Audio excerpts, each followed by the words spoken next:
আসসালামু আলাইকুম সবাইকে স্বাগতম জানাচ্ছি আমাদের আরেকটা গাইডলাইন ভিডিওতে। আজকের ভিডিওতে বেসিক্যালি আমি তোমাদের বলবো ইস্ট ওয়েস্টের ব্যাপারে কিভাবে পড়াশোনা করতে হয়, মানে how to study for east West university. আগে তোমার সাবজেক্টের ব্যাপারে জানতে হবে যে ইস্ট ওয়েস্ট আসলে পরীক্ষা নেয় কিসের উপরে, জেনারেল ম্যাথ, হায়ার ম্যাথ, এর সাথে আরো থাকবে আমাদের ফিজিক্স,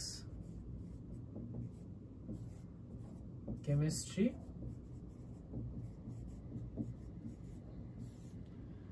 ইংলিশ,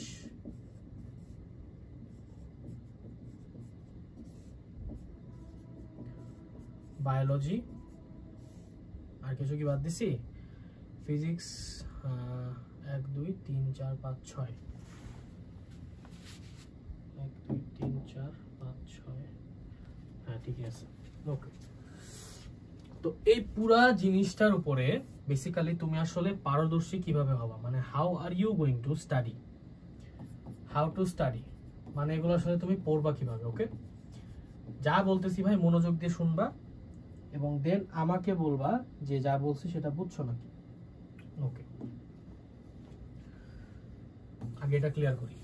এইগুলো এখানে লেখা আছে কোন কোন সাবজেক্টের পরীক্ষা দিবা। দেখো,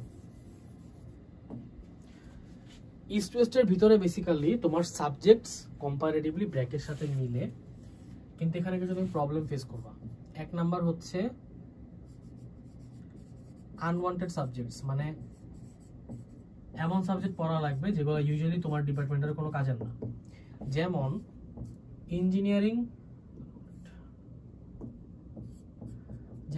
ইঞ্জিনিয়ারিং ডিপার্টমেন্টের স্টুডেন্টসদেরও কেমিস্ট্রি পড়া লাগে, আর বায়োলজি ডিপার্টমেন্টের স্টুডেন্টসদেরও ফিজিক্স পড়া লাগে। একটা আনওয়ান্টেড থিং যেটা স্ট্রেস করে রাখছে।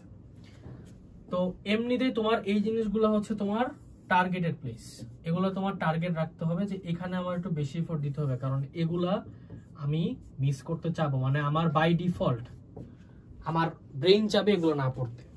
সো এগুলাতে তোমার একটু অ্যাটলিস্ট টাইম ভাগ করে নিতে হবে যে এগুলোর প্রতি আমার এই টাইমটা দিতেই হবে মাস্ট। বাকিগুলো অটোমেশনে ফালায় পড়তে পারবা, কিন্তু এগুলো তোমার ব্রেইন পড়তে চাবে না। এই জিনিসটা মাথায় রাখতে হবে। এখন আসি অ্যাকচুয়াল কিভাবে পড়তে হয়। একটা যে কোনো ধরো ইউনিভার্সিটির, যেহেতু এখানে অনেকগুলো সাবজেক্ট, আমি একটা সাবজেক্টকে যদি এক্স ধরে নেই, এই এক্স এর সিলেবাস আমার আগে বুঝতে হবে। এই সিলেবাস বুঝে পরে এই সিলেবাসটা আমার ফিনিশ করতে হবে।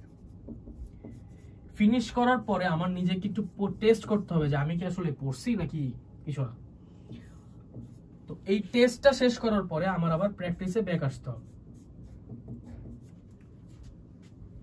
ওকে, তাইলে কি হলো, এক্স এর সিলেবাস শেষ করব, ফিনিশ করব, টেস্ট করব, প্র্যাকটিস করব, লাস্টে নাল, মানে কিছুই করব না। এখন হচ্ছে আমার, এখন আর রেখে দেন ভাই, আমি আসতেছি, ওখানে আসতেছি।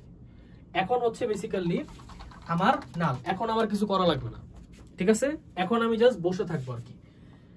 এই মোমেন্টে গিয়ে আমি যদি আবার কিছু এক্সট্রা পড়া শুরু করি, আমি সব গুলাই ফেলবো। পোলা পয়েন্ট কি করে জানো, এই নাল টাইমে আমি দিয়ে রাখছি 2 days, ধরো 2 দিন কিছু পড়বা না আর কি, মানে পরীক্ষার কমপক্ষে 2 দিন তুমি কিছু পড়বা না। 2 দিন আগ থেকে তুমি পড়া বন্ধ করবা, জাস্ট হয়তো রিভিশন দিবা, দ্যাটস ইট। কিন্তু পোলা পয়েন্ট সিলেবাসে যদি শুরু করে 1 সপ্তাহ আগে, বাবা তোমারে তো আমার আর কিছু বলার নাই। তখন আমার এই নাল টাইম রাখতে হয় ওরে পরীক্ষার আগের রাত 12টা পর্যন্ত, 12টার পর থেকে 12 AM এর পর থেকে আমারও নাল টাইম দিতে হয়, কিছু করার নাই। I've been trying so hard to change this time, but আসলে পোলাবেন প্রত্যেকটা বার এই কাজ করে, প্রত্যেকবার শালার এই প্যারাটা নিয়ে আসে আমার কাছে। আচ্ছা, তো এখন এই পুরো সেটআপটা বুঝতে পারলা, তাই না? এই জিনিসটা তুমি আসলে পড়বা কিভাবে। দেখো, সিলেবাস হচ্ছে বেসিক্যালি যে সাবজেক্ট পড়তে যাচ্ছ ওই সাবজেক্টের জাস্ট মাথায় রাখতে হবে, তোমার একটু সিকোয়েন্স ফলো করা লাগবে। সিকোয়েন্সটা কি? যেটা পারো, হোয়াট ইউ নো,